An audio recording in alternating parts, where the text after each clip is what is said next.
Good evening and welcome to Press Pass. My name is Mark Masai. This is going to be our main focus for this program tonight. For the last 4 months, NTV has been investigating the Child Welfare Society of Kenya, a state corporation charged with the responsibility of taking care of vulnerable children in the country. And with that, Sins of Saviors documentary and investigative piece expected to have aired last night. Because of an injunction, we were not able to air this. What precedent is this setting for the profession? What the media has been reporting. Well, they're reporting a good thing. We are seeing the eviction, which is still a good thing. Media inaonyesha watu wakifukuzwa, wakifurushwa, manyumba zikichoma. Rais mwenyewe amekaa pale akiwatch TV. And later on, we'll be hearing the views of people who are affected by the Masai evictions and their view on how it's been covered. Let's meet the person who is at the center of this in terms of following up this particular story that we've been anticipating, Sins of Saviors. You actually just saw him a few minutes ago. He was on NTV tonight. I'm talking about Edmund Nyabola, the first time on Press Pass. Thank you for staying on. It's been a long day. We've been anticipating this. In fact, we expected it to air tonight. That is Sins of Saviors that you've worked on for over 4 months, but it has not been a success today, at least. But you'll tell us a bit more about that. Yes. Next to him is our senior in the profession, Hassan Kulundu, has been an editor, has a lot of background as well in legal matters, and he'll be sharing a lot on this particular issue. And next to him is Wanjeri Nderu. She's not a stranger on either your timelines or even on your screens, and mostly talking about and fighting for the human rights advocacy. And as well, on this particular panel, she's here as a media consultant. Next to her is Robbie Ochieng, who is a lecturer at the USIU Africa and has been on the show a few times before. Now, let me just get to Edmund Nyabola. First of all, just to set the stage on what has been happening. This is something that we were meant to air on Sunday, this September 1st, about how the Child Welfare Society of Kenya has been abusing the rights of children under its care and embezzling funds allocated to it in a scheme where special needs children are used for financial gain, would you imagine, and big profit. But the organization obtained a court order on Friday, barring us from airing the expose and Sins of Saviors. And this yesterday was meant to be the main talking point, but it still will be. And while we moved to court today to get the orders vacated, a judge who was meant to hear the case failed to show up in court. Now, to Edmund Nyabola, just explain this to someone who hasn't been following, first of all. And this is something that perhaps actually my director says we should give the context perhaps to set the pace on this, on what is going on with this story, Sins of Saviors.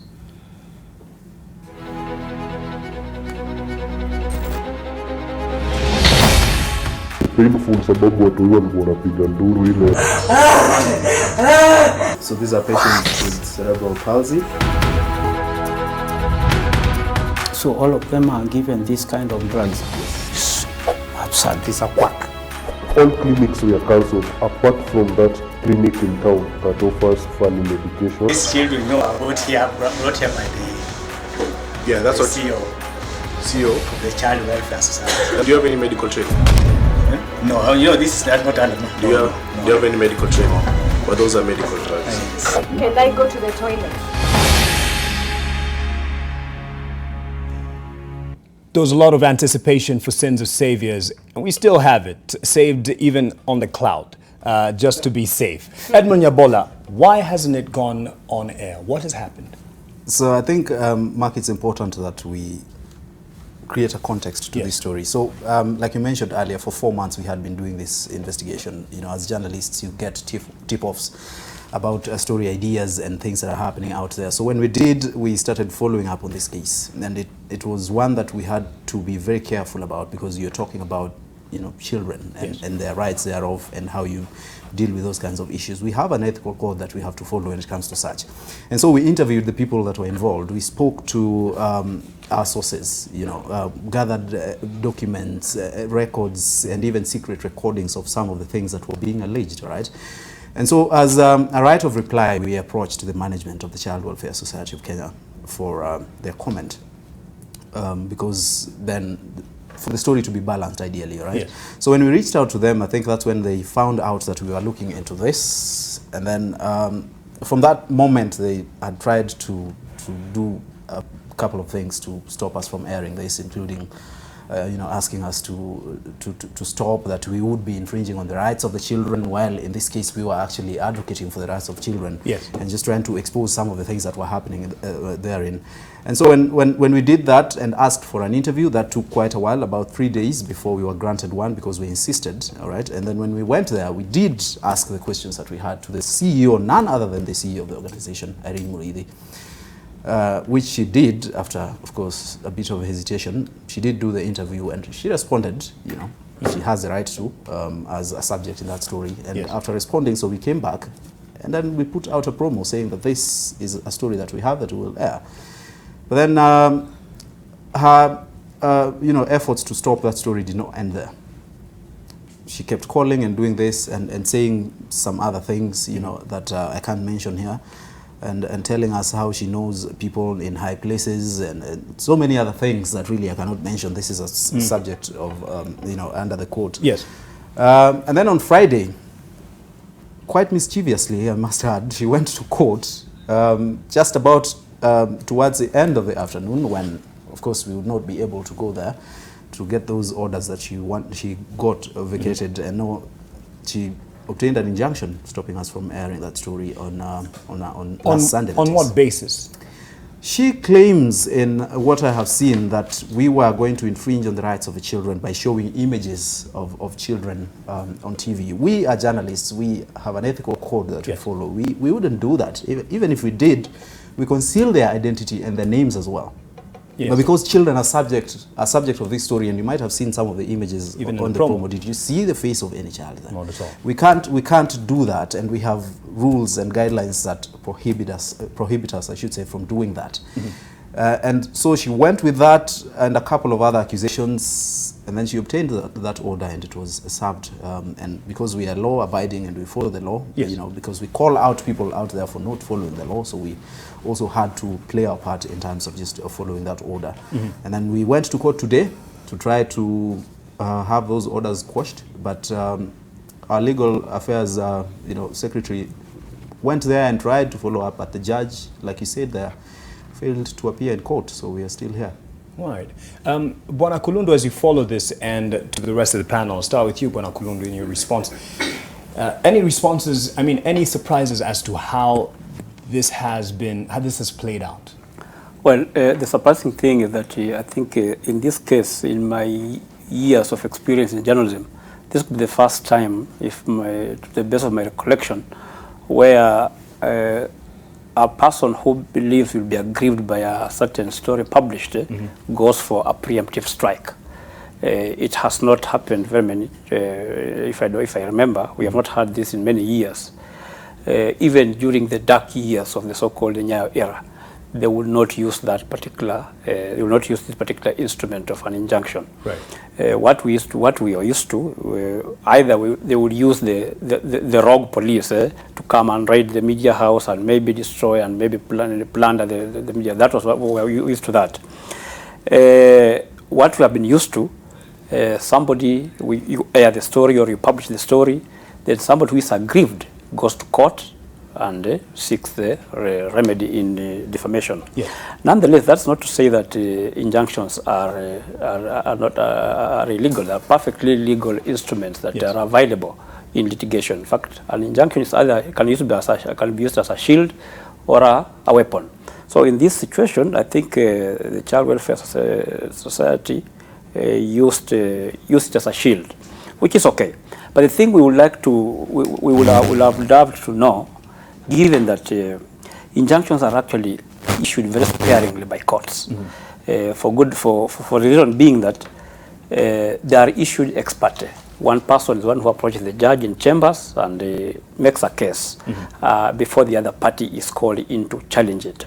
So this was issued ex parte, and that's why, because they are issued ex parte, the threshold to be granted an injunction is very high.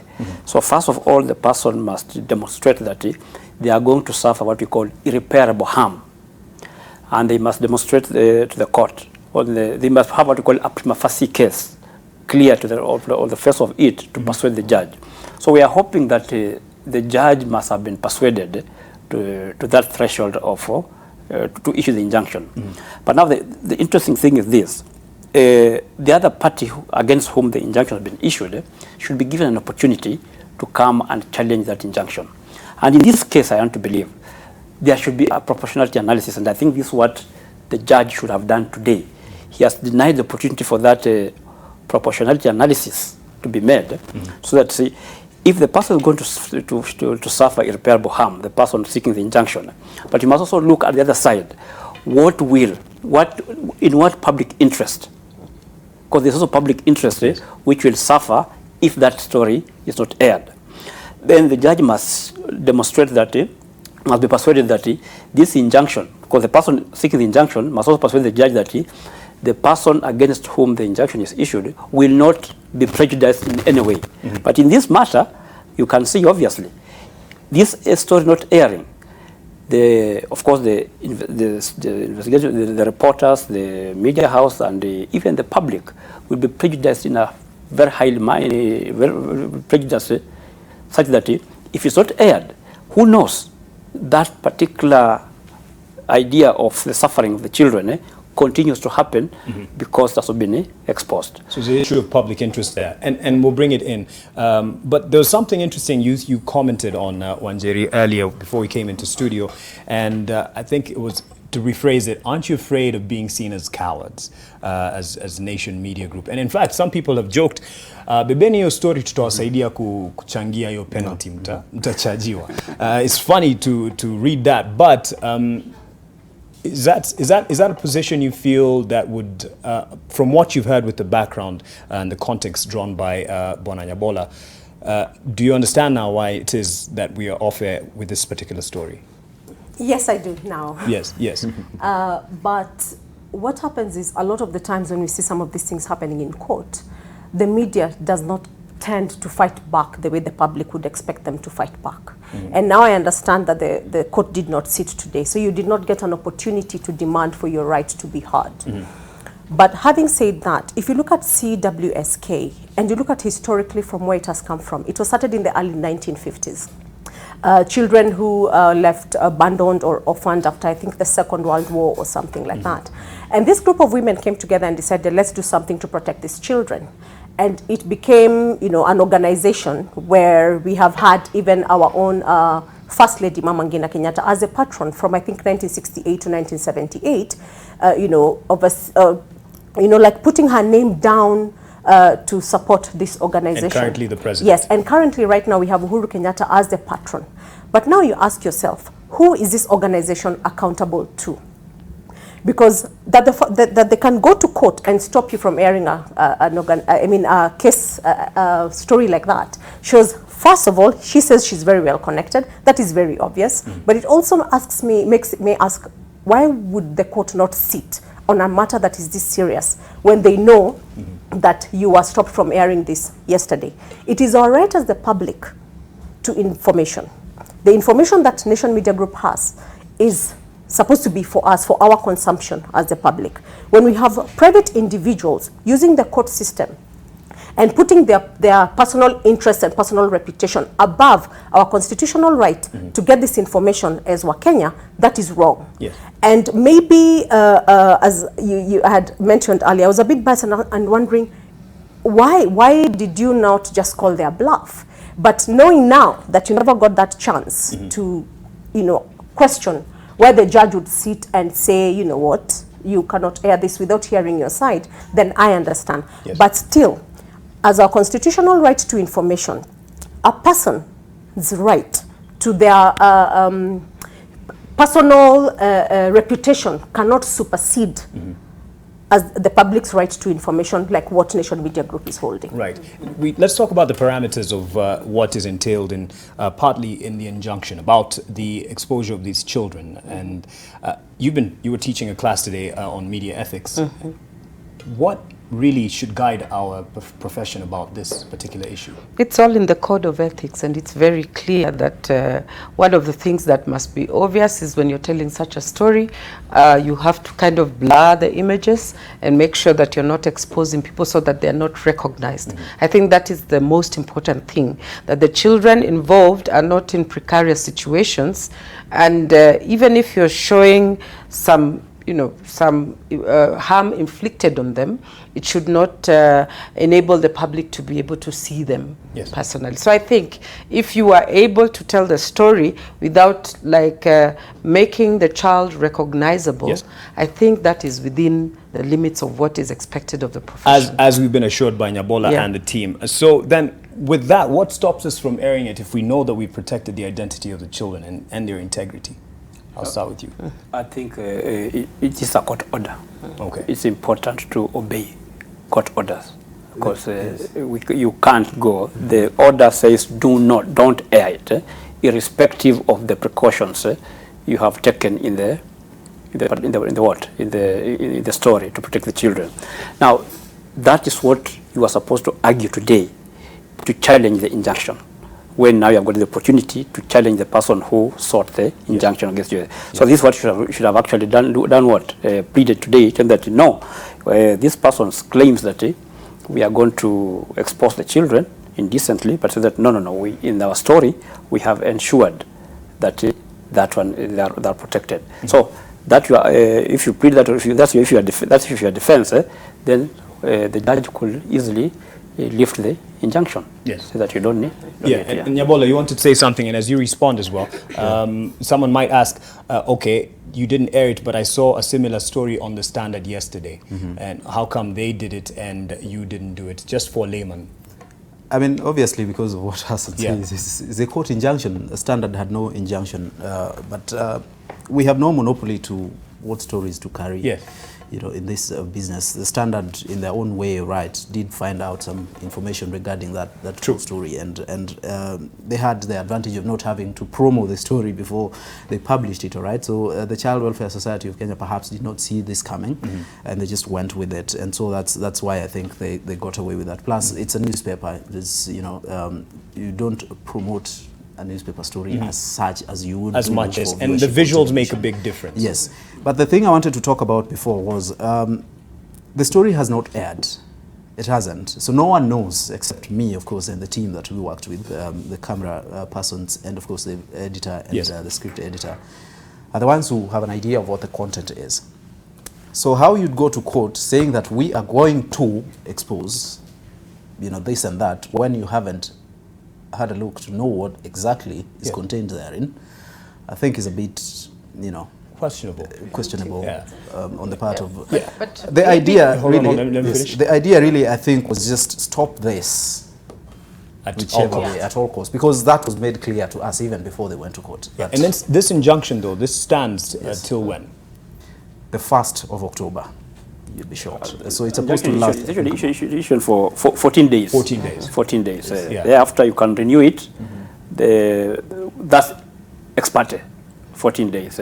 You can renew it again for 14 days, for further 14 days. Beyond that, the other party must be available to challenge it.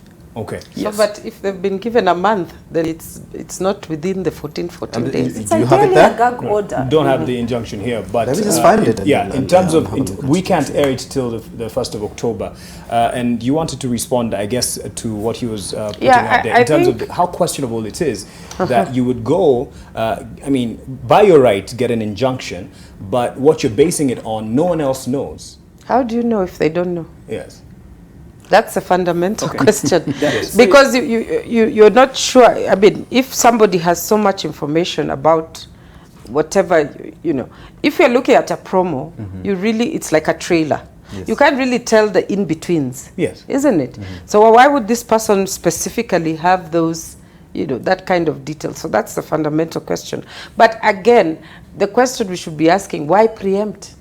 something that has not been seen. Exactly what I'm Yeah, asking. now you're creating images in the minds of the public. Oh, what it's like a what do you call this, thriller movie, you know. So I think that's the question. Why preempt? Why create so much drama around it to the extent that the story is getting traction before it is even aired? You know, Yes. I think, Mark, this is just basically a gag order, whatever we want to call it. Lawyers are better placed to use their wording, but for me, this looks like a gag order. And we've seen it before. We've seen it with Anglo-leasing. To date, there are gag orders around Anglo-leasing where the media cannot be able to discuss some personalities and some issues that happened In then. connection to. We have the Ruaraka land saga. We've seen it with the Mumias issue. So what they're doing is they're gagging you. And as media, we need to ask ourselves, how do we fight back? Though you find in some instances we are unable to fight back because like today you're seeing that the judge wasn't there or things like that. This is just classic gagging. They're denying the public the right to this information. Okay, so going to court and knowing that you have to obey court orders and you cannot be able to you know, publicize some of these things, other than them not letting us have this information, is they're protecting their reputation. So it goes back to them and their reputation being more important than public interest. Yes. And the media has to figure a way of, you know, fighting back on that area. And in that, this question of recourse, if we have any, Yes. Yes. beyond what... One of them is you're going to challenge it. That one you have to challenge it because these are temporary injunctions. Temporary. It lapses after 14 days.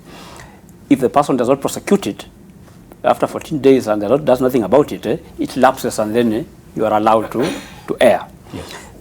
From the look of things, the Child Welfare Society hopes that they are going to seek what we call a permanent injunction, hoping that you never air that particular piece of the land. But that one will not be granted until now you have got an opportunity also to be heard about it. In terms of what Wanjari is talking about, you see, injunctions are issued. People have what we call fear of the unknown, and that's why injunctions are there. And the law provides that. It's normal to have fear of the unknown. So they have a feeling that whatever you have, even if they have not seen it, but from the tone of it and from the knowledge, the knowledge of what the little information they have, it's going to injure. They are going to suffer what we call irreparable harm, which harm cannot be remedied, let's say by an order for damages. So you must just do what? But if that was the case, many people are arguing that why not let the story air?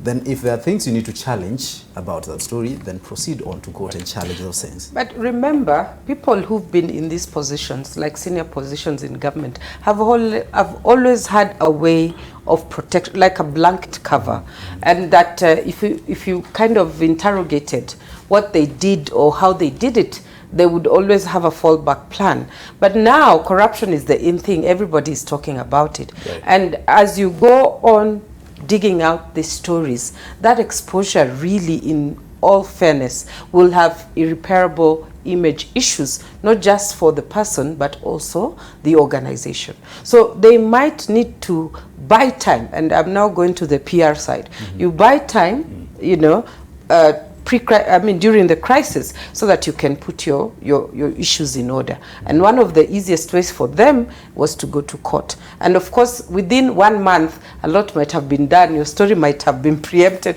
or that's what they're hoping, just in case they have access or they think they have access. But between Friday and now, something happened, and that was yesterday, and we could even see it on the Twitter handles of people. There was some activity and communication counter to what was out there, first of all from the Standard, and what was expected to be on Sins of Saviors. I knew this was coming from way back. I knew it. I think I discussed it with some of you. That from the moment, and that's why we said she made it clear that she would do everything and anything to make sure that story does not air, or at least the narrative is altered. All right, and so there was a strategy that was developed to do some sort of a documentary to counter the story that we were about to air. Yes. Saying how everything is all right, with people who were interviewed, you know, from some of the children there and the workers and all of them, about how the environment is so perfect and everything is working out fine. the question is, why are you doing it now? You know, why are you doing it now when there are certain allegations around you?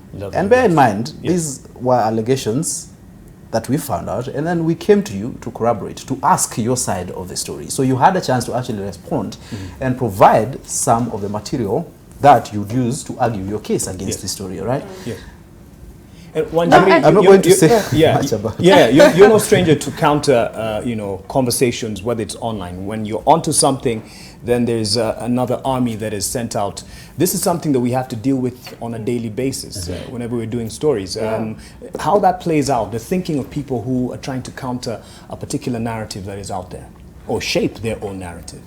It's usually reactive. You know, the facts have already been out there, the public is accepting it, and now the person who is on the spot, how do they now counter what it is that you're doing? And we are seeing that, of course, in this case. Yes. And they will sit down and they'll come up with a strategy that is going to, first of all, try and discredit the person who has the information, who has brought the information beforehand. And they're going to come up with campaigns, and they're going to hire people online. But if you look at this case, it's a classic example of how the social media has taken what your story was to another level, where even if they have a court injunction, the story is still out there. And what social media has been able to do since we found out that you have been gagged is that many of us went online and we posted issues to do with this, because there's actually a Facebook post that has surfaced from 2016 that was written to the Anti-Corruption ESCC that talks to the same exact issues in 2016 that you are talking about in your expose. So these are not new issues. It's just that they have not been blown to a point where everybody is now interested. We are now interested in knowing what it is because you are gagged. But otherwise, if you had aired it, it probably would have fizzled out. And this, I think, for you, need to look at it as a form of a blessing. That the messaging that you need to put out there, they have amplified it against against themselves. Because desires. By trying to gag you, we are now curious as a public. To want to know. But I'm also very concerned about the courts. Are we in a space where personal interest has surpassed public interest? You know, and that for me takes me back to do we have a balanced court system where, you know, our constitutional right as people is we have a right to this information.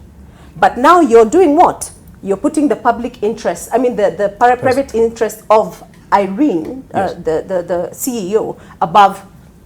And that thing that the show that you wanted to air probably would have protected these children, probably would have come to a space where the public understands that these children are suffering, and changes would have come into play. Right. You know? Yes. Yeah, but that real quick and then perspectives, you know.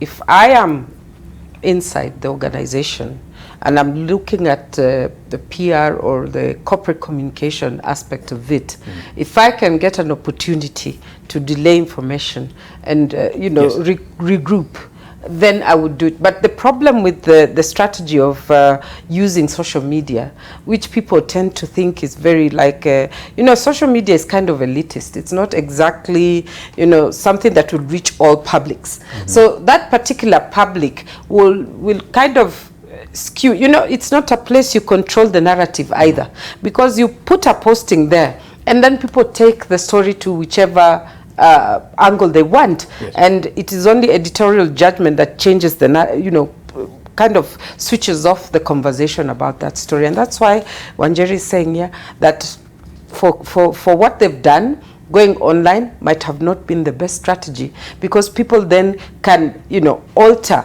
their intentions. They're not in control of that space. And again, you see, NTV is a national TV. It reaches so many people who might not be on social media. A lot of research keeps on showing that social media, yes, is vibrant, but it's only 30% of people who really, you know, take social media seriously. But it can shape conversations. Yes, it can. But then what really counts is legacy media. And that's what people believe in because of verification. And that's why now we are anxious, when will we, see what they have done? Because we believe, look at what Nyabola is saying, 4 months. you know, of investigation. That means the process of facticity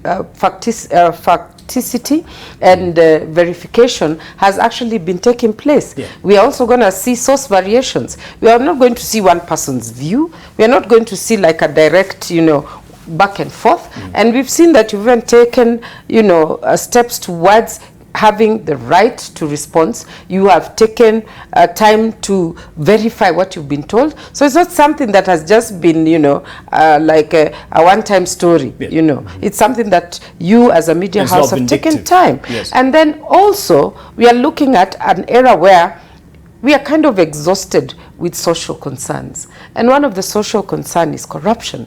And being able to give corruption a face, I think that's very important. What is corruption? You know, we've always had these big words that we use, oh, corruption, I don't know what. But now you give corruption a face. You tell us stories. You show us images. You connect what is socially wrong to our day-to-day lives. Right. Bwana Kulundu, just before we take a break. Yes.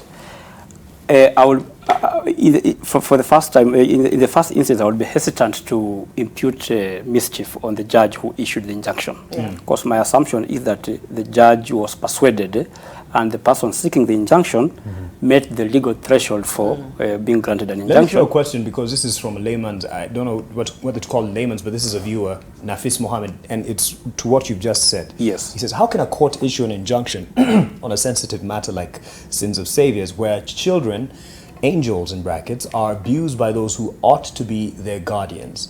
Does a judge have any of his own? That's what Kenyans are thinking. Exactly, and that's where I want to come. So, for the first time, I believe that the judge will be guided by the pleadings of the person seeking the injunction. Yes. And of course, the threshold is the case of, I think, Giela versus Cusman Brown, the threshold for being issued an injunction. You must have a prima facie case. You must demonstrate that you are going to suffer irreparable harm and all that. But now, where now I'm getting worried about the judicial officer, he's no show today. Now that there, I get a bit worried, because I want to believe this a judicial officer who has known what NTV has done. In fact, NTV, this is going to become the third investigative story. I think so. We had the meat, there was the toxic flow, and you saw the action that court to court as well, still on children. Yes. Done by him as well. Then this one was following. Yes. A good judge, a judicial officer like that one, who should have turned up to date, at least to see the other side, because you notice that this is an injunction or a gag, the way Wanderu would like to say it, that affects a fundamental right in the Constitution, which is Article 33 and Article 34. So when you are dealing, when you are a judicial officer and you are getting injunctions against a fundamental freedom right like Article 33 especially, you have to be very sparing and you have to move very quickly. Why? Because these are very, very important freedoms, which should not be unreasonably be delayed or be gagged in any way. So you should have been given priority number one. And we have seen other judges who have done that. Justice Mumbi Gubgi one day was confronted with us with a case where it affected Article 33, and she made a ruling despite the fact that the person who made the application of the case did not even prosecute it. But in public interest, this case touches on very many people, and that's how we ended up with the expunging Section 29 of the Kenya Communication Kika, if you remember that one, that he had brought the crime about it. And actually, she used it. She actually ruled that case, even despite the fact that the person, I think it was somebody called Geoffrey Andere, did not even come to court. But because of the importance of that particular character. So a judicial officer like that one, where I am getting worried is why he did not show up today when they were supposed to challenge that injunction. Yes. The other thing that is not coming out in this, and because most people are focused on the court injunction, there was a letter that was written by the legal officers representing the Child Welfare Society of Kenya, Rapando and I think Odunga. And they wrote a very long letter to Nation Media Group accusing me of asking mundane questions to the CEO and not providing evidence for the things I was alleging. I am a journalist, I'm not a legal officer. You are the legal officer, you should be providing evidence in court. Mine is not to reveal my sources to you. What I will tell you is this: I've spoken to this and this and this, and there is this and this and this. How do you respond to that? All right. What is your response to that? But I don't come with evidence that I have been given, some very sensitive to you, all right, and tell you that this source identified as this person said this and this and this. How do you plead?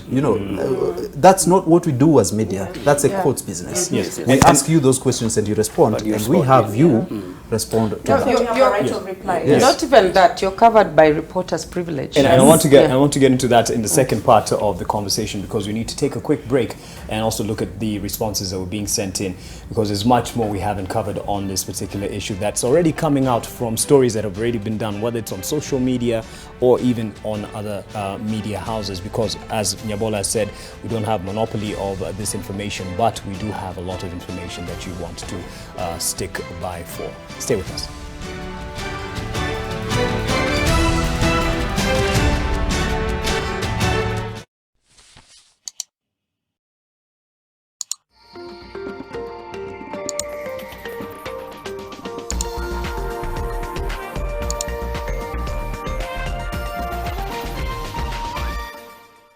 When the spirit of Kenya got going that magical day, it never looked back. And now, the same spirit is ready to take Kenya to the next level, led proudly by a new generation. Kenya Kin, Shangilia, Hustler Kenya. Now, you can get your Uber ride with a phone call. Call 0800 722 000 to ride. Discover the all-new Nivea Nourishing Cocoa Lotion, specially formulated with Nivea's Deep Moisture Serum and Africa's natural cocoa for 48-hour deep moisture.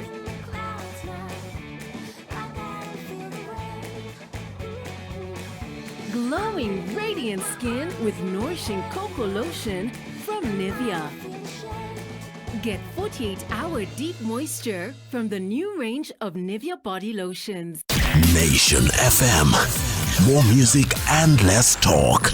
Nairobi 96.3, Mombasa 101.5, Meru 93.9, Nyeri 104.9, Eldoret 102.7, and Nakuru on 97.7. Follow us on social media on Facebook at Nation FM, Instagram at Nation FM, and on Twitter at Nation FM KE.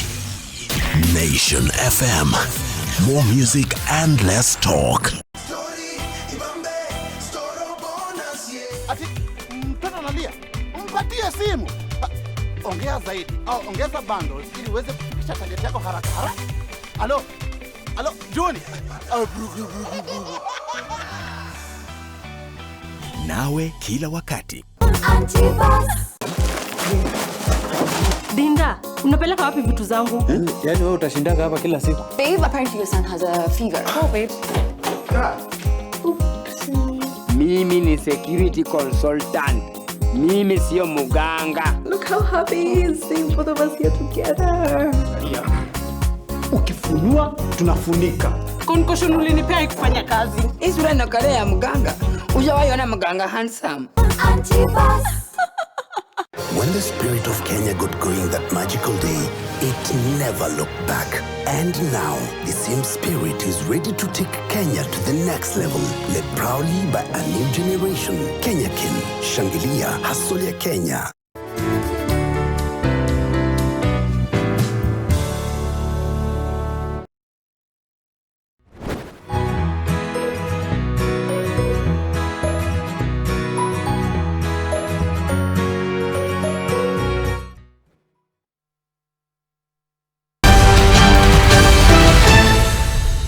Hakuna pahali ile mtu alikuwa anapiga simu, mambo yamekwenda, ni noma, nisaidie. Hizo simu zilizimwa. Sasa ni wewe ujitetee. Kuna wasee sasa wameamua kufa, kupona. Kazi hii ya kuchimbua tabu. So please, msiseme ni mimi sijatuma mtu. Wewe ndio umekutwa ukifanya lako. Na hawa wasee hawachesi. I'm telling you. Hawachase na hawacheki. Tutasoma sisi tu kwa magazeti. Fulani ndio huyo tena ameenda, huyo siku nyingine fulani ndio huyo ameenda. And there's a reason why this has been played, because the president's name comes in this particular story, yes. Him being the patron at the Child Welfare Society of Kenya. Perhaps people don't know this, but you alluded to this in a bit of the context you were giving in the history. But it is, if indeed she says she's well connected, it goes to say perhaps where the connection leads up to in this particular case. Yeah, now we first have to say that Irene has been at the helm since 2002. Yes. So that's 17 years. As the CEO, Irene yes. Muredi, yes. And having said that, the patron of this organization is the president himself. Before then, his mom was, as I said earlier, 1968 to 1978. So we have the first family's name attached to this organization.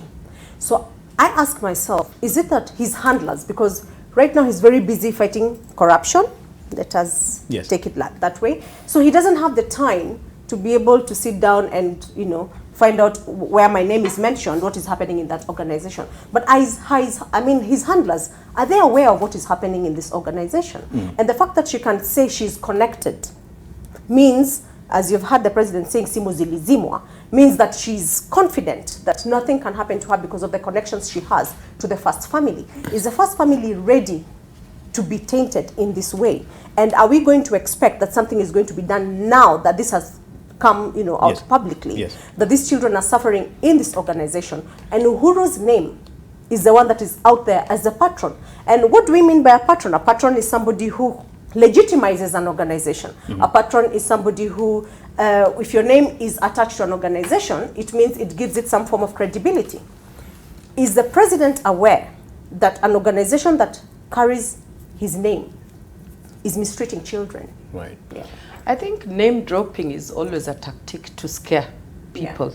I think that's just generally, you know, you should know people. Like that is just a scare tactic. And we can expect that in the course of stopping the story, calls have been made. Yes, but I think at the end of the day, even if we have the first family as patrons of the organization, the back of how the organization runs is with the CEO. Right. I'm sorry to say. I think that's basically where it starts. Actually a fair point. That's why they are accounting officers. And what accounting officers do, they basically make sure they're good stewards to the organizations that they are handed down. Yes. Remember, these are organizations, I hope it's a government organization. So supported by taxes. And when supported by taxes, it means you as a government officer, and I'm talking as one who was past, you know, I was once in government.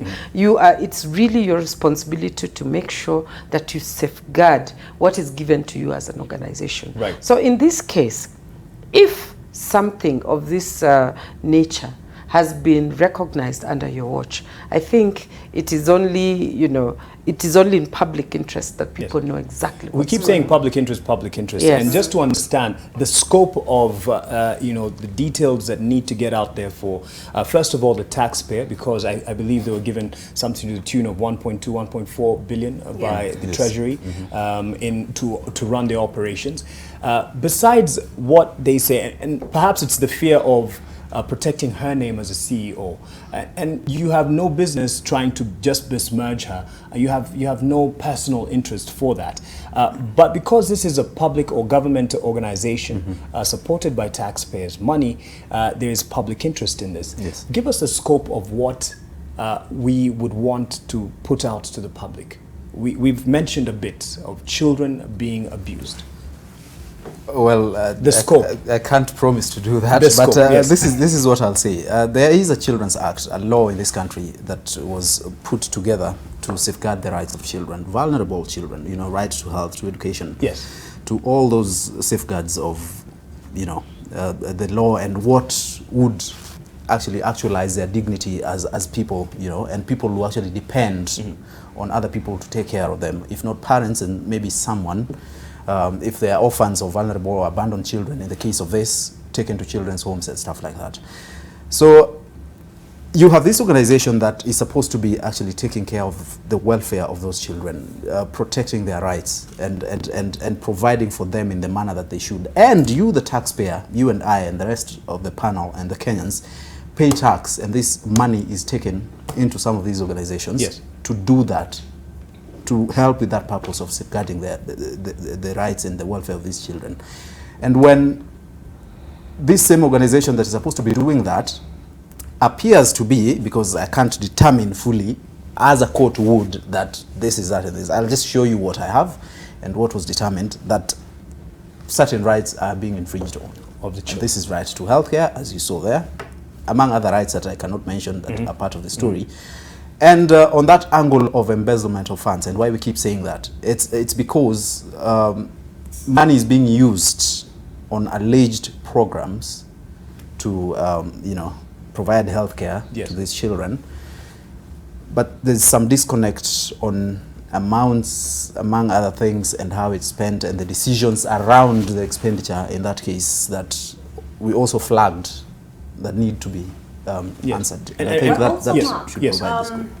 Just to add to what he's saying, there have been media reports prior to what is happening now, a few days back, I think, where we are being shown very clearly by, for instance, the Standard Media Group, that there's been hundreds of millions of shillings on projects in places like Murang'a, where they're putting up some projects and people are walking into the bank and coming out with money literally in sacks. And this is money that is meant for these children. But also, you also read from the same press that children are taken, using our money as taxpayers, to places like South Africa for healing crusades or whatever it is that they were going to do. Instead of getting proper medical care, they're being put on flights and being taken to these crusades for some religious outfit in South Africa to heal them. That is misuse of our money. And that is already out there in the public domain. So as a taxpayer, that would properly, anger me, because the hundreds of these people are given what, 1.4, 1.6 billion a year. About 1.2 billion this financial year. This financial year, 1.2, and they're not accountable to anybody for it. So there's so many questions that are arising from this issue that even if there's an attempt to gag you, I think there needs to be another way or a channel to have this information out there publicly. And a bit of it is out there, and some of the articles and the stories that she's alluding to are what was carried by Standard. But there's something different when we have it on print and when we have it on TV. But this is, I just want to show you a screenshot of what is here, and if you may, how companies linked to the senior agency officer rake in millions. And this is one of the projects that she has mentioned in an infrastructure project in Murang'a. And it has the details here of the amount of money that have gone into these projects that are meant to go to helping the children, but are being used for these questionable projects. And even here, there's a picture, because Nyabola has mentioned the aspect of the kids and how they are actually not well taken care of. A picture here, this one I can actually, how they sleep. And, having to squeeze in just one bed in a congested room at the Mamangina Children's Home in Nairobi. Just some of the details that are already out there. And in this particular story that was done by Daniel Wesangula, credit where it's due, it also gives the details of how some children are flown out to conferences, healing crusades in Johannesburg. And of course, from this particular organization, these are children who, have even, are said to be living with HIV and should be given better care, and are even being exposed to alternative medicine. And even in that promo that we had, if we could just run a bit of it as we continue the conversation, you see someone administering some medication. And whatever we have already put out there is that these are people who are not qualified. They're not professional doctors who are administering some of the medication in this particular aspect. And that's one of the painful things, Nyabola, that many people, it got the attention of people that, you can even see one of the ladies there, she's in that particular shot, she's, there's a grimace in her face. What in the world is happening to this child? And these children are being given medicine by quacks, utter quacks. I wish I could tell you more. You can say no more. I'm really trying. You've already preempted the story. But these are some of the details that people need to, I think the question here is, okay, with all that detail, we're just going to talk about why does the organization exist? And what is the integrity in the practices? Again, we're going to ask about, like he said, what ethical decisions have been made. What is the ethics behind decisions being made? Behind how resources are being used? Those are the questions that we'll be asking themselves. For example, we could connect the 1.4 billion to the poor living conditions, you see, and ask ourselves why. And then go back to the papers and look at what had they said they would provide, or what can that money provide. So those are the questions that really arise from this particular story. And that's why maybe the organization deems it fit to delay all this information. I remember when I was in high school, I read Government Inspector. If you read that story, then this is exactly, live to that kind of scenario. And now when you question that integrity thing, like I said earlier, you give it a face. You give it a connection. When you talk about a child, me as a parent, you as a citizen, or a child who hears this story begins to question, you mean there are people who are, destitute, who are not taken care of, you mean there are institutions like this? So when we begin to question that and connect it to the resources that are supposed to be put in that organization, and how the organization should be run, then we begin to see that connection and begin to, unpack what corruption is. Yeah, and in the course of doing his story, as you've heard, and in getting a reply and a response from the management from this agency, he was asked to give us, what evidence. The lawyers purport that, we are basing our investigative piece on, we don't have, they don't know what evidence we have. They don't, but what they said is, I have obtained classified documents, that should not be in my possession, invoking some FBI and the CIA jargon on us, but really in the process of questioning some of these things, we did get documents and one or two things here and there that to a certain degree perhaps they might not have wanted. And we did ask them for copies of those things, right? So I told them, I have seen this. Can I see the full this? Or what do you have to say about this? Can I have a look at this? Exactly. And that is what we do as journalists. Yes, I mean, especially investigative journalists get classified information. Exactly. Every day. In fact, that's why we passed the Freedom of Information Act the other day. And that's exactly why we put Section 35 in the Constitution. So this claim that you are holding information which you should not supposed to be holding that cannot fly in this situation. The law in that case, Rapando and Odunga, please, someone educate them on what journalism if anything, I think those are scare tactics. If anything, whether the document you have is classified or not, that's a judicial decision to be made. Not even me as a lawyer cannot just come and this is whatever. At the end of the day, it's a judicial process to decide that you are holding this information, you have this document which is classified and you're not supposed to have it.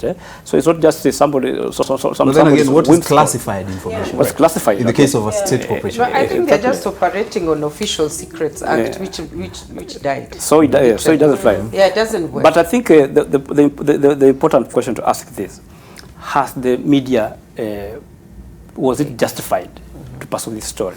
I say yes. Why? One of the duties of the media is to hold power to account. That's one of them. So NTV probing into this is part and parcel of that mandate, which is conferred on media under Article 34, to hold power to account and to do that to assist the society. On the part of embezzlement of fund, presently the fight against corruption is a national policy, which even media has got a responsibility to assist in.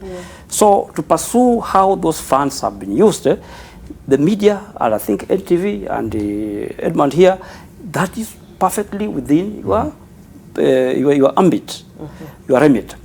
Then another thing, one of the beauties of the 2010 Constitution is that it has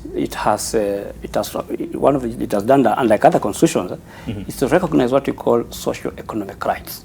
One of the socio-economic rights that we have is what we call consumer rights, consumer protection. Now, those children are receiving a service. And the Constitution plus the Suppression Act says that people have got a right to goods of reasonable quality. Goods and services of reasonable quality. So what I'm trying to find out, are these children getting services that are within the requirements of the Constitution and the Act on a very good consumer question. protection? Seems so serious you'll answer that. Yeah, I think that's the way to go because we are in an era of service delivery from government, Huduma Bora and all those kind of things. We are in an era where government is trying to prove its, its worth in terms of what they do. So if there is such a glare, if it's a big industry and there's or a big section of the, their mandate that has such, it might look small, but it has such glaring impacts because we don't know when somebody will be destitute or will need that service. So the issue is at the end of the day, and I know why Kenyans are becoming alert. The shilling has disappeared. And the shilling we are giving to the government needs to be taken care of in a way that we think is ethically being done so.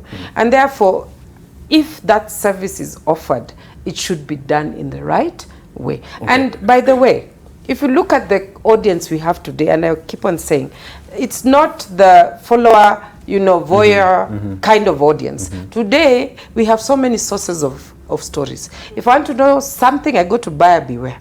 If I want to know something, I'll read it online. If I want to know something, then I come to media. So you have to tell me something kind of consistent or inconsistent with what is out there. And you're not my prime, media is not the prime source of information, but I would like to come to media and confirm what I've heard about what has been going on. Something that, raises my consciousness and I think it's not right, then because the media exists, to be a watchdog first and foremost. If we want to go back even theoretically, we know media sometimes takes the lapdog role. You want to be like kind of corroborating with government. Or if you're talking about national interest, then that's okay.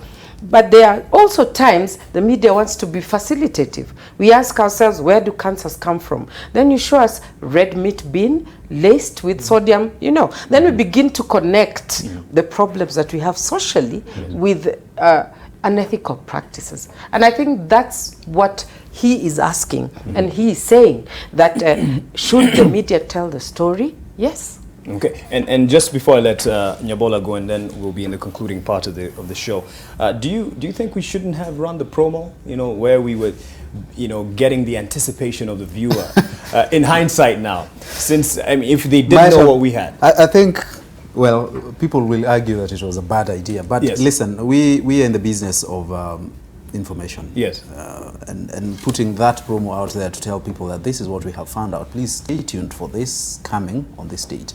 It's part of getting that information out. Right. And we also have competition. We want viewers, come on. So, in fact, if it pulls... In fact, you don't have to worry about that. The injunction does not cover it has the no promo. inclination. Because the injunction came after the promo. So the promo was already in public domain before the injunction came. Yes. So you are simply saying, you are simply running what was already in the public domain was not covered by the injunction. The injunction covers the entire story that you are preparing to. Yeah, but also it works perfectly in that you were to break the story. Now everybody is curious. Yes. So they have made it even worse for themselves by trying to gag you. So I think for me, it was perfectly in order. Yeah, it was. Keep working. Time. And this is what I want to say. Because of that, pursuing the right of reply, which we did, I think, sometime on Monday, last week.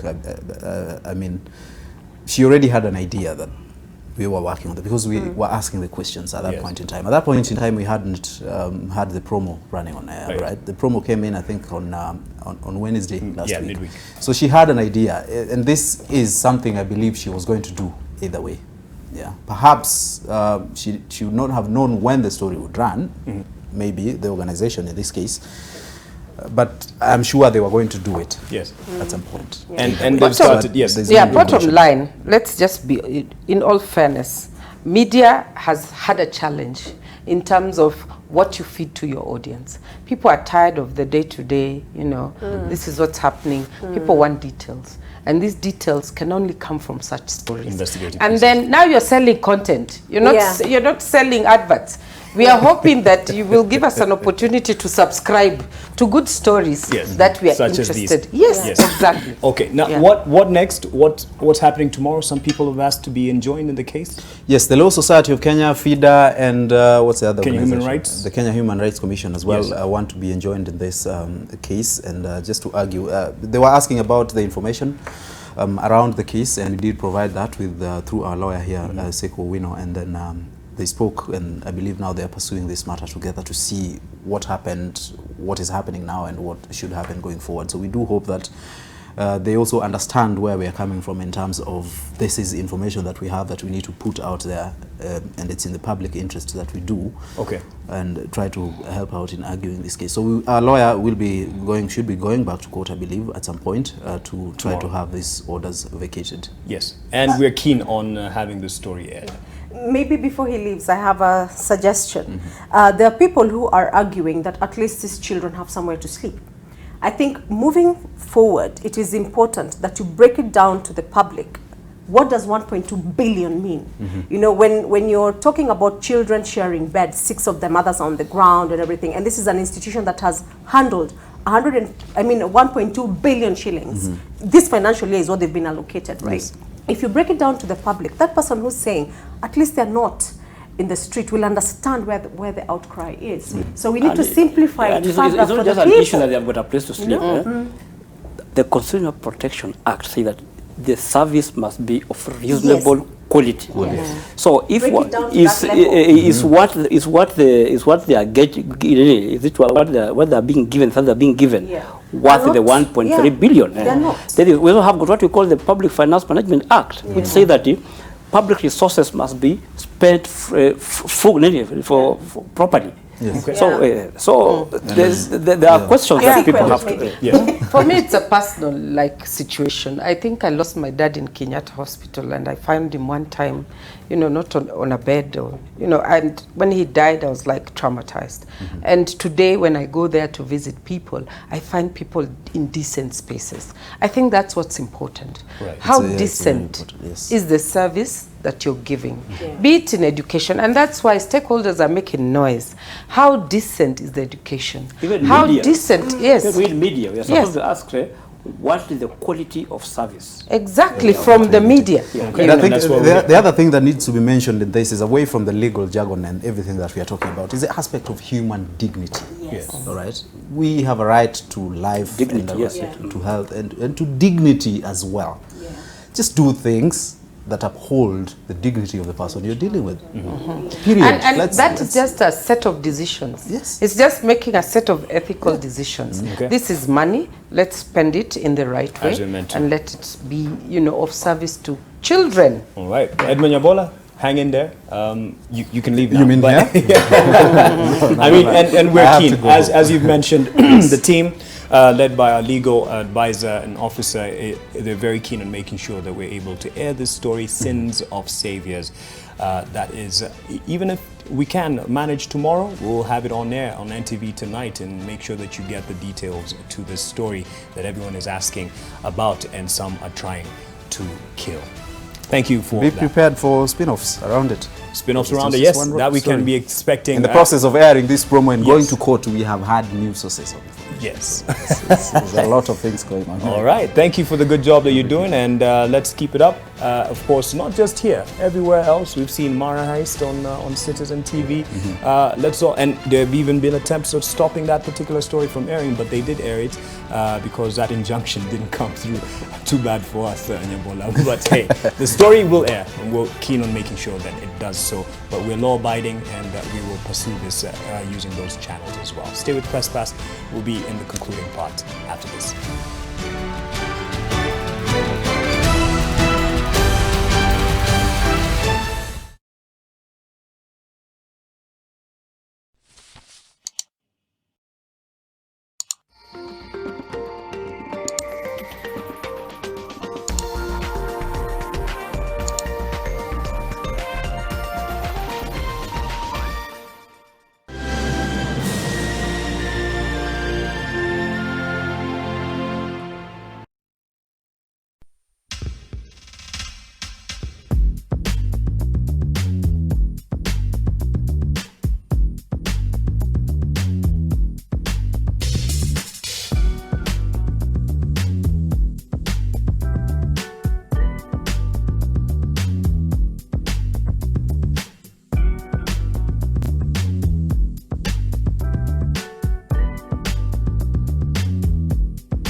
the spirit of Kenya got going that magical day, it never looked back. And now, the same spirit is ready to take Kenya to the next level, led proudly by a new generation. Kenya Kin, Shangilia, Hustle ya Kenya. Nation FM. More music, less talk. Godfather, man a OG, man a half humble, man a bossy. Fling a rag a rhythm like it's all free. Taki taki, taki taki rumba. Whoa, oh, oh, oh. Yeah, yeah, yeah. Yeah, yeah, yeah. I need a girl. Nation FM. Nation FM. More music, less talk.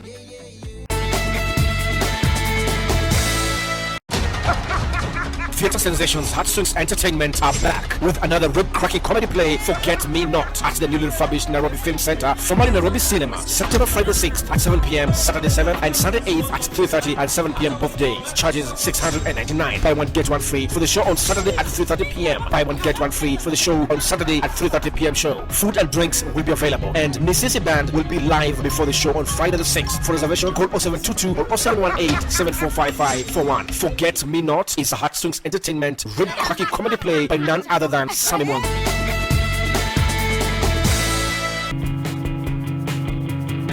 Does it mean mtu asipokuwa na mtoto haizi contribute to the agenda? Is that it? Unajua ni vitu ngapi nataka kwa maisha yangu na sijaipata? Ai! Unga ya chapati ni 100. Chapati moja nyinyi mnauza 100 kivipi? Kwa nini unaniambia ni nyamazi? Bwanangu amelala juu na akikusikia mke hatafurahia. I have 12 rights kama politician ameiba. What do you want, Awiti? An education so that you can have a better job. Tumekuita hapa kukuja kutuexplainia ni nini lifanyika kwa gate. I have an office to run. Michi acha kuwa hivyo. Umetoka wapi na please don't lie to me. I'm so sorry. When the spirit of Kenya got going that magical day, it never looked back. And now, the same spirit is ready to take Kenya to the next level, led proudly by a new generation. Kenya Kin, Shangilia, Hustle ya Kenya.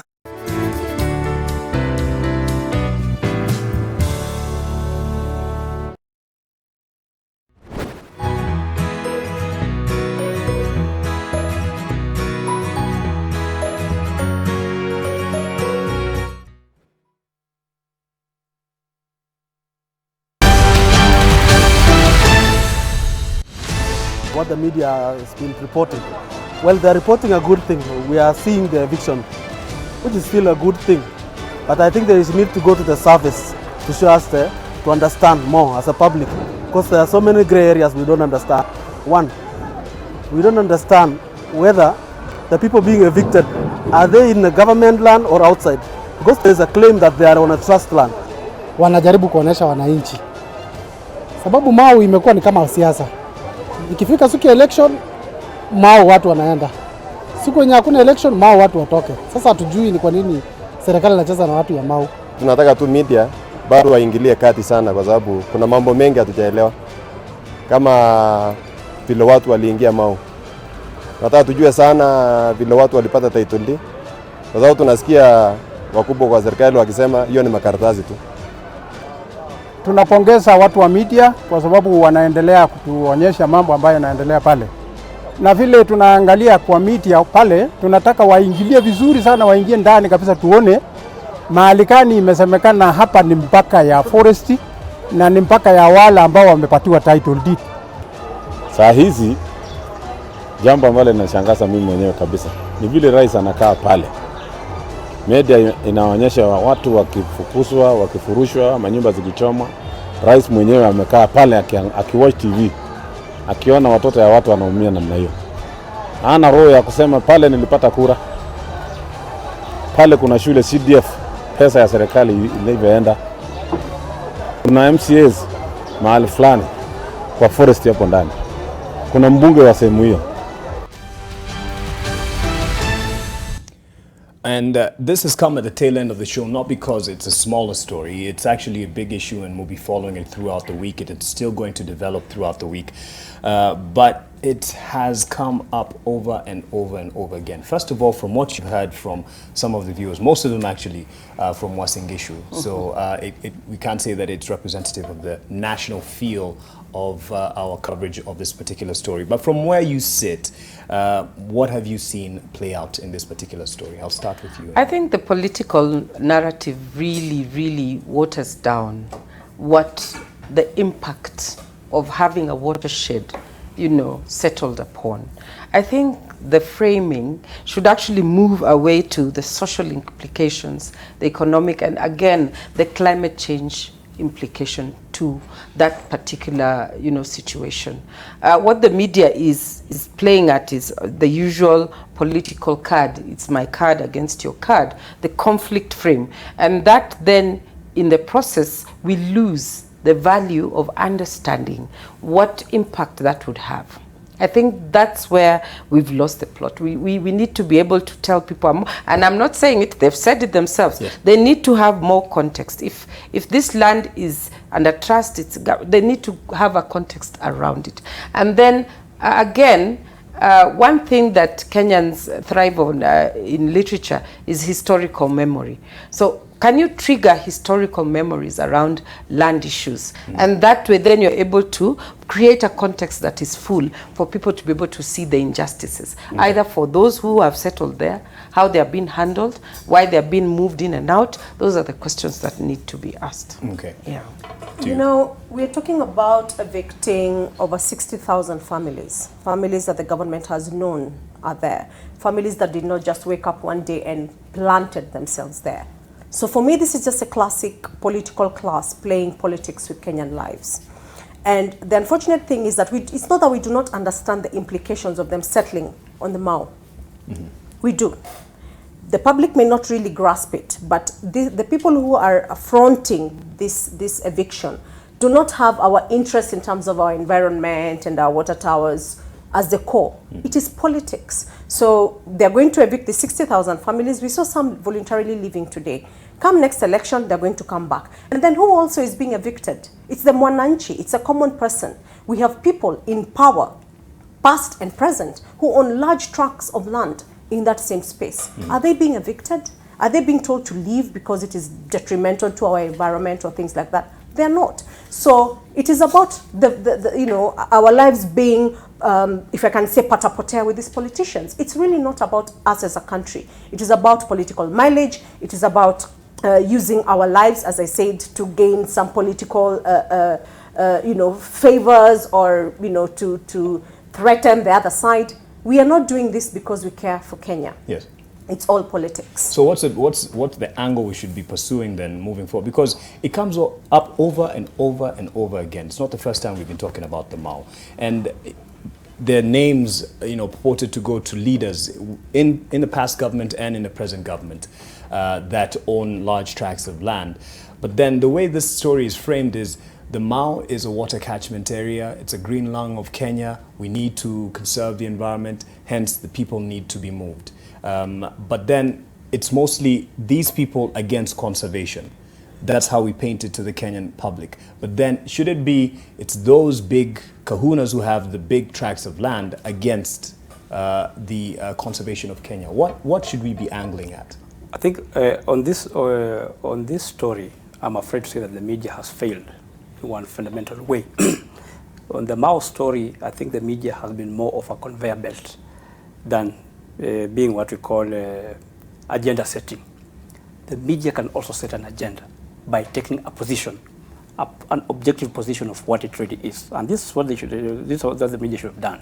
One, the media has had conflicting, or what we call competing claims over whether Mau, the Mau area that you are talking, that is in dispute, is a water catchment area, or is it gazetted government forest or not? Yes.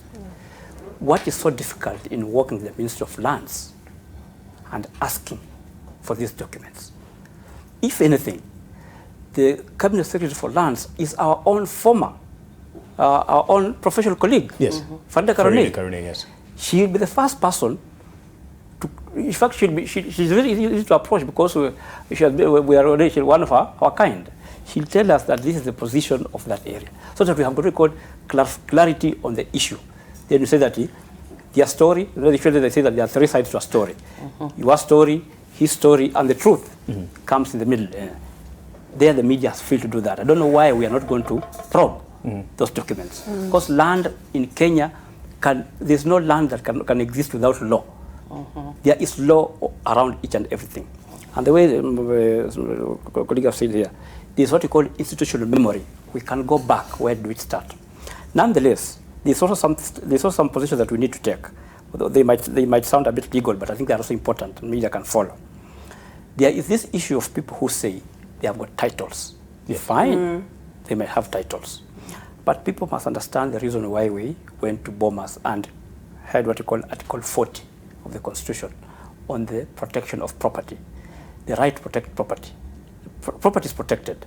But at the tail end of Article 40 says that, but that protection of property does not extend to property that was illegally acquired. That one takes care of anybody who claims to have a title.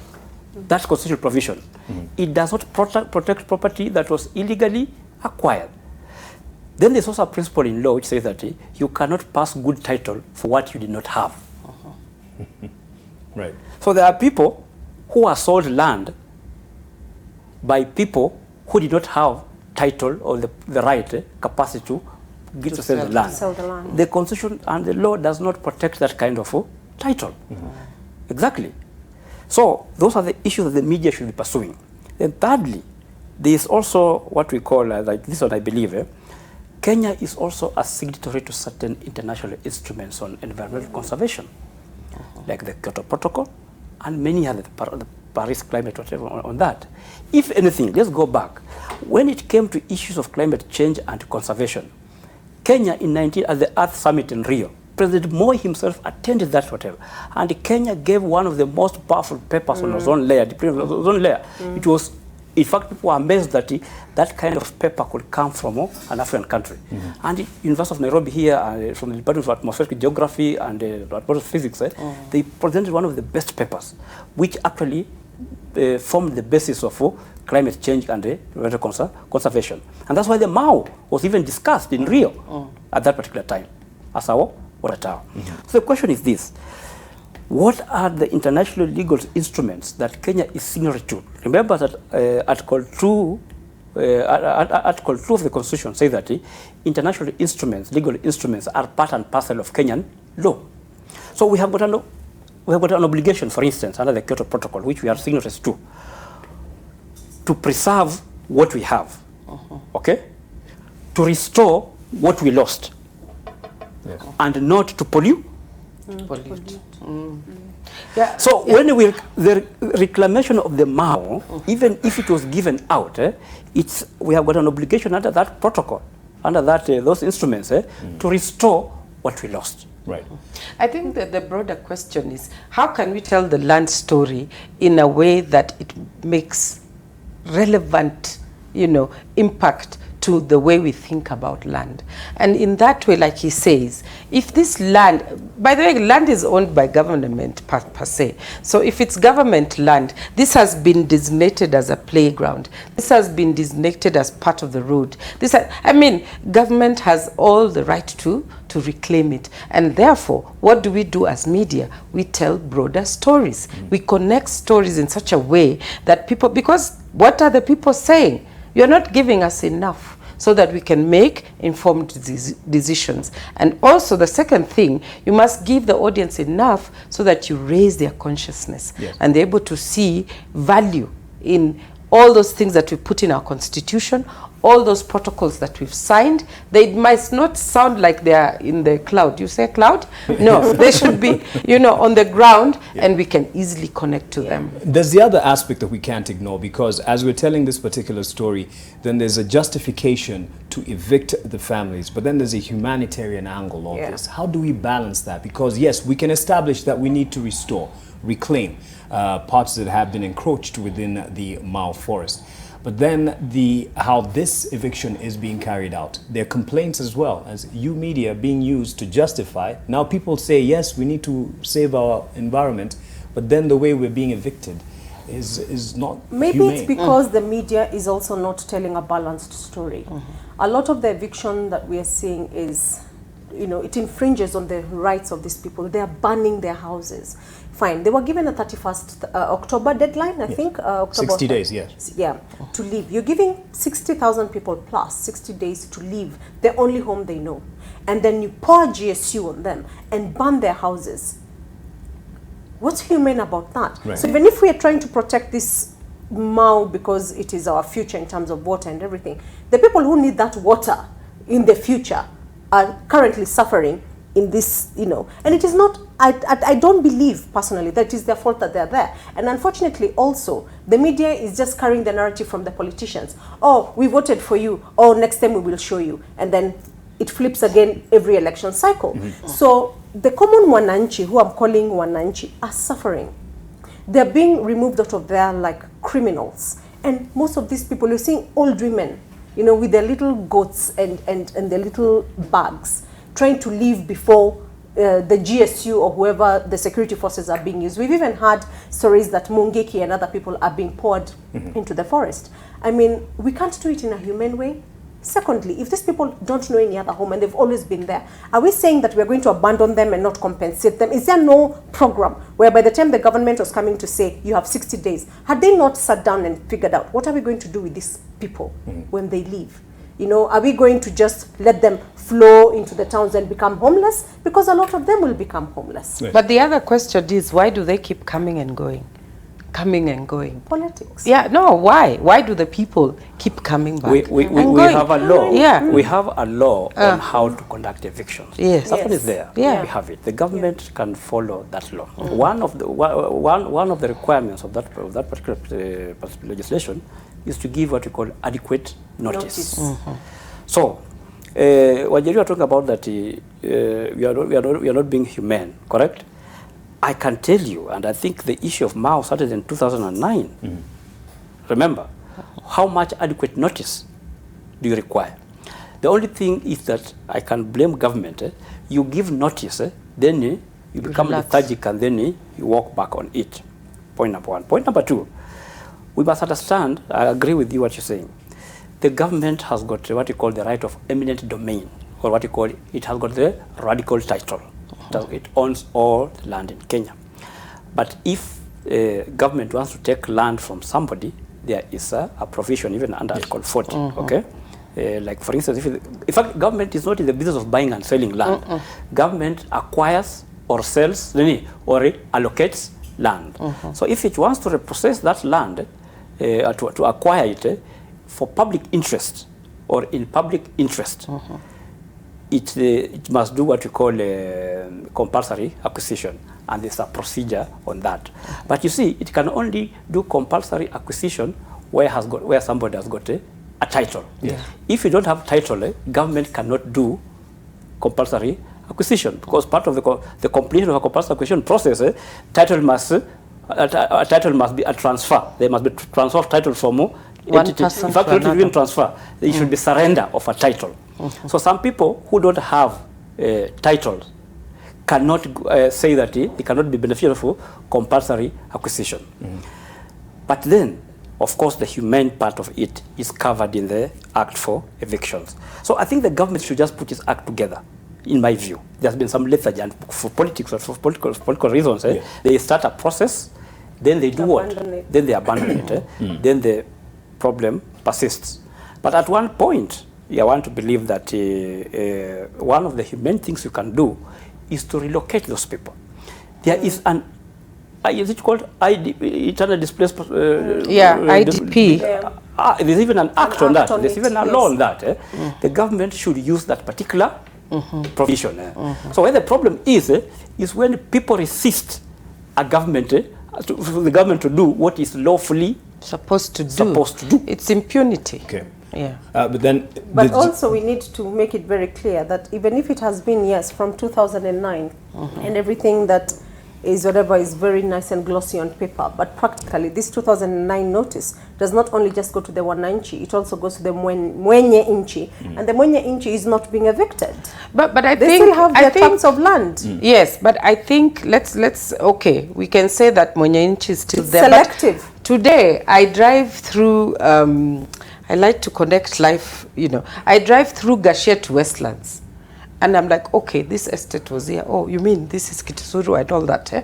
So now it means somebody made that choice to evict people from that particular road so that people can access that. And it didn't matter who it was at that point in time. So there'll come a time, there'll come a time when it won't matter, like today. You have these CEOs trying to cover their footsteps. Somehow, that self-esteem they had and that blanket cover they had is kind of dissipating. So yes, so I think the media then just continues to soldier on, but be very keen to add more information that helps us make and there's a solid wider story. decisions. Yes. And in my admission, at least I know this is true because I've even participated in it. It is bringing the politician that is for and a politician that is against, and who are just there to firmly hold their positions, whether or not it's by law or factual. It's just representing their constituents. And it's a very emotive issue, so it wouldn't really end up in pushing the story forward and letting people know what the right position is. It would. If you have other people in the panel who now give other perspectives, it would. So it's just, again, who do you put in place and how do you compose your talk heads so that they're not like leaning on just that adversary kind of conversation, but there's always that sober mind coming in to give the other side of the story. All right, we'll be inviting you because I feel you are. In fact, there's even a precedent. I remember there was some time back, there are people who had got what were actually genuine titles in Syokimau. The land that belongs to the Kenya airports. Kenya Airport. The airport, which land that was set aside for 1972. That land was not available for allocation. But in between, people got genuine titles. In fact, lawyers actually participated in the conveyancing of that land. But the day, I think during the Kibaki government, the bulldozers came, put them down, and then at that particular time, who was the PS for what? For lands. They went to the map and demonstrated. In fact, appeared before the parliamentary committee and explained. And even parliament, even the politicians kept quiet because demonstrated that this land was never available for that. For sale. And that's the case. It should be for the mouse. They were evicted. Okay. So why should we have different standards? Okay. The issue is good for the gander. Yes. The issue is this land issue. If there are number of situations like this, you just need to kind of put them together so that we have a holistic understanding of this issue, so that it's not just them against who, this and that. No. Create a context and a bigger picture. Let's conclude this, and I'll give you an opportunity to have concluding remarks, especially with the first topic that we were talking about, what Wanjeri would like to call the gagging of NTV in not airing that Sins of Saviors particular documentary, which we hope to be able to air tomorrow. And this particular person, as he was following, he says, if you can't air, leak it and social media shall get to people. That is Babu Heard. And someone else says something similar to that. And he said it would be a first to have, Kefa, you say, give that story to another media house. And Douglas says, I was just thinking it would be the journalism to another level. But we could laugh at that. But is that quite legal? No. Please, my view is that please obey the law. Courts must be obeyed. And especially an institution such as a national media group should be the first one to obey the law. So long as the order is in existence, obey it until it's challenged or until the operation of the law allows you to air it. But I would wish that I'm a bit worried that today, when the injunction was supposed to be challenged, the presiding officer was no show. I'm a bit worried about that, and I will wish that if there's any, assume that there's no mischief. I think that presiding officer owes Kenyans a huge duty of care. He should have appeared today to ensure that this very important issue is settled, because there's huge public interest in that particular story. Because who knows, in the process of this gag or this injunction, evidence is being destroyed. In fact, in my view, DCI should move in, even despite this injunction, to which it only applies to, DCI should move in and maybe try to get orders to preserve certain evidence on the basis of this. All right. Do you think it sets are you worried it sets a bad precedent for our practice moving forward? Yeah, I think it does. And what concerns me is that the public relies on the media as a source of information. You're also supposed to be our watchdog. So when we find things like this happening, it concerns me not just as a media practitioner, but as a citizen, that the people I rely on for information are being stopped from passing that information to me. I think there needs to be a way the media has to somewhat fight back, whether in the court process or something, because if this continues, we are going to find a lot of people using the court system to elevate their personal interests and their personal reputation over public interest. And that, for me, is worrying. It is worrying. A lot of the things, yes, that were supposed to be on that program, we don't have the entire detail. And I'm curious to know what it is that the injunction was about. But we've seen other media houses reporting. But did they report it in its entirety? So that the fact that some of that information is really not in our hands concerns me. And someone might say, actually, this is actually played to our advantage. So whether it's a precedent or not, it actually gets the audience, and she said it herself, to really look forward to it. I want to watch this. What is this that is being, fought so hard? So in hindsight, it's probably okay that it's actually in the postmodern, if I become academic, in the postmodern era, questions are no longer asked for the sake of questions. Yes. Yeah, people go ahead and ask questions and do what they have to do. So what the media needs to do, and we've kept on talking about it, how do we redefine journalism so that it makes economic sense from telling stories? And these stories must be relatable to the day-to-day living of every citizen in this country. So the ability to capture the attention of audiences right in Rift Valley, or in Nyanza or in Nairobi, and it's relatable to their day-to-day life is what is important. Because we are in the era where media is struggling from influences, from media ownership, from now people going to the court system, over-regulation. We still exist as a profession that will live and not die. And therefore, where do we, find our way to be able to relate to keep our audiences interested and still tell them the stories that they need to hear. And here is the opportunity to do so. And for me, I predict if you don't forget your role during elections, because that's where everything for media goes haywire.